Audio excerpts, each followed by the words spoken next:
Alright, so using trigonometry, the one on the left side here, this is something that we've seen before, and we are able to find this x.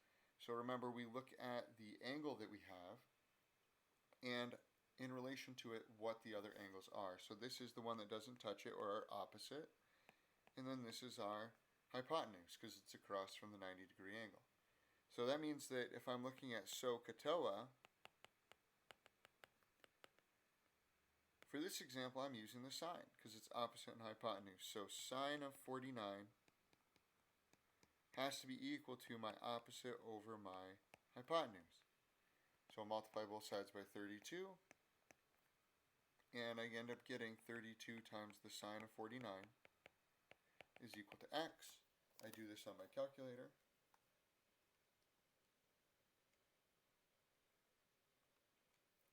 And I get 24.15 is that length of my opposite side. So now when I look at the one on the right, this one's a little different because now our x is in our angle. So I can still set this up where this is opposite over hypotenuse. So if I do this, it's the sine of x is equal to 9 over 11. And we don't know how to deal with this yet. So that's what we're going to learn right now. So we're going to use the inverse. So the inverse has this like -1 up in top. So what happens when I have the sine of A is equal to A over C? I'm going to take the inverse sine of both sides. So this is like the inverse here. And then I do the inverse there. And so what ends up happening is it like cancels it out. So I'm left with just A is equal to the inverse sine of A over C. And so I like to relate it to like if I had 2 and I multiplied it by 1/2, I'm back to just 1. So it's not changing what's on the inside there. It's, allowing me to get rid of it. So basically if we had 2x, we divide it by 2, I'm left with just x. Right? So it allows me to get to that inside, and that's exactly what the inverse is doing.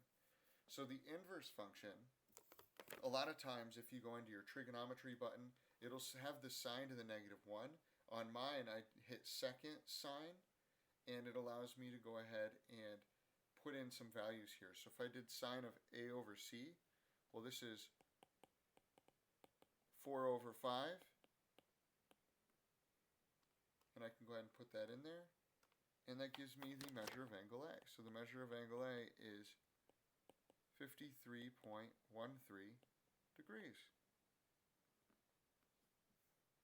And so these are the inverse trig functions that you need to know. So just like we had sine, cosine, and tangent for our trig ratios, well, we also need to know it for the inverses. And so all it is I do the inverse of what would have been the opposite, because this is in reference to A, what is the opposite over the hypotenuse?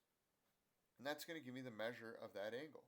Just the same way how I did the cosine, where it was B over C, which is my adjacent over hypotenuse, and the tangent was my opposite over adjacent. So all it is just that middle part there that's circled that still keeps that same format where I can use SOHCAHTOA.